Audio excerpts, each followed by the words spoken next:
Today we will discuss numerical solution of polynomial and transcendental equation.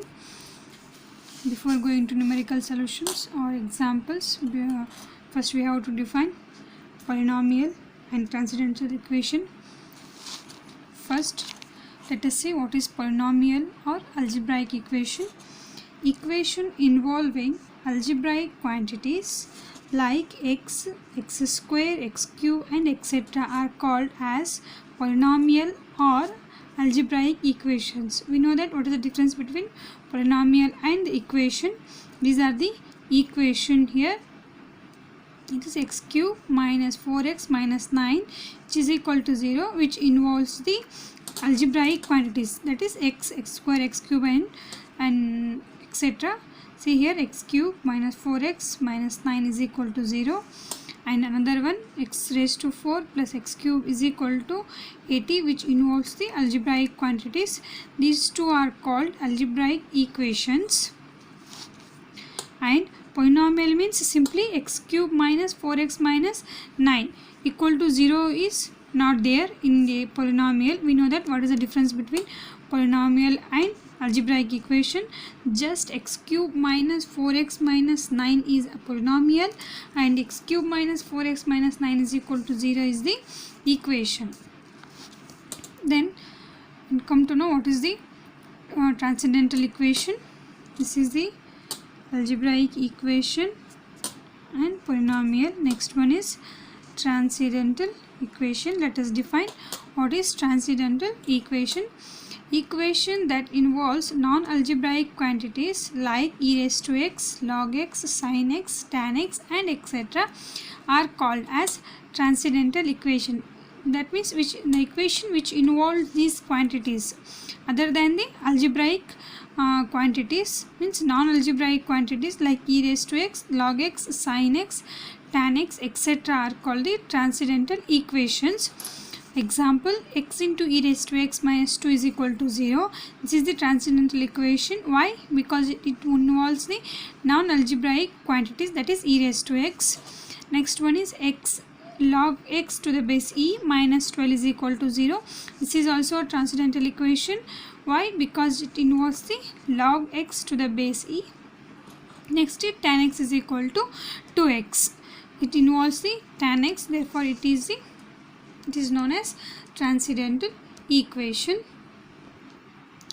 Next we define what is the iterative process. Numerical methods. We know that what is the numerical methods, and also we know that why we use the numerical methods to find the approximate roots in the previous classes only or previous sem. You know that what is the numerical methods and why we use the numerical methods to find the approximate roots.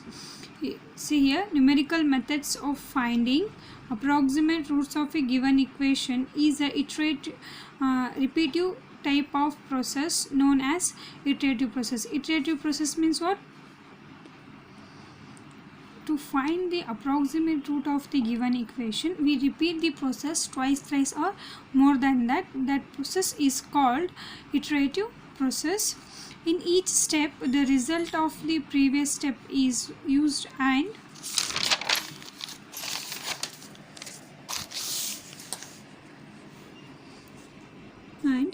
the process is carried out till we get the result to desired accuracy. Here we repeat the process till we get the desired accuracy for the given equation. The value obtained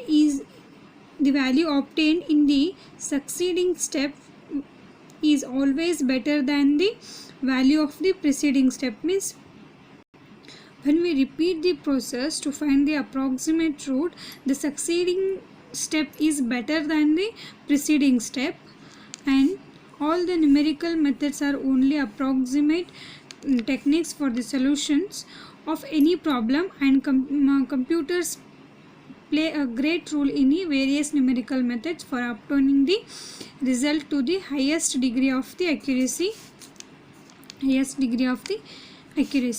If f of x is equal to 0 is a real valued continuous function in the continuous function of the real variable x, we have the following fundamental property. See here, what are the property? If f of x is equal to 0 is the real valued continuous function in the real variable x, we have some fundamental property. First is, if there existed two variables a and b such that f of x has opposite signs, means a and b has opposite signs, say f of a is less than 0, f of a is less than 0, comma f of b is greater than 0. F of a is less than 0 means it has a negative sign, and f of b is equal to 0 means f of b is greater than 0 means it has a positive sign. Equivalently, f of a, f of b is less than 0. Then there always exists at least one real root in the interval a comma b. If we have two opposites, if we have opposite signs for the given f of x, we have only one real root in the interval, open interval a comma b. We know that what is the difference between open interval and closed interval. Here we mentioned open interval. This property is useful in locating the initial approximation for a real root of f of x is equal to 0. This fundamental property is useful to locate the initial approximation for a real root of f of x is equal to 0. This condition is useful. We will apply this condition while we solving the examples. Next is, it is important to note that if the value a comma b of x are nearer enough, then the numerical iterative methods will give the real root to the desired accuracy quickly. See here what it means, that it is important to note that if the value a comma b of x are nearer enough, means a and b values are nearer enough, then the numerical iterative methods will give the real root to the desired accuracy quickly. In some methods, we have to locate an approximate root x is equal to x naught for starting the iterative process, in which case, if the magnitude say f of a is nearer to 0 compared to f of b, we prefer to take x is equal to x naught is equal to a. While we solving the problems, we clear this statement. Just see here, in which case, if the magnitude say f of a is, means f of a value is nearer to 0 as compared to f of b, we consider the value of a is equal to the initial value or x naught value. X naught value means initial value. If f of a value is nearer to 0, we consider a as an initial value, that is x naught is equal to a. As an initial approximation, here we discuss the two illustrative numerical iterative methods. First is Regla-Folsi method or method of false position. Formula for this Regla-Folsi method or for method of false position is x1 is equal to a into f of b minus b into f of a divided by f of b minus f of a. See here, the formula to find the first approximation x1 to the real root lying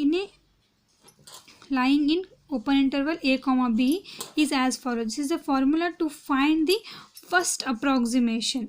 Here we have these are the iterative process, means in this method we have steps of solutions to find the desired value of the given equation.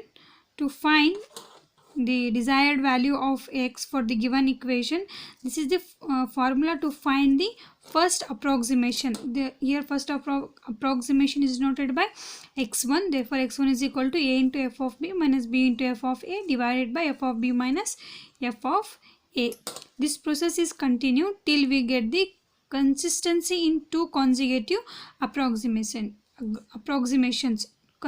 Consistency in two consecutive approximations means this process is continued till we get the two values of x, means succeeding values and preceding values should be same. That is consistency in two consecutive approximations.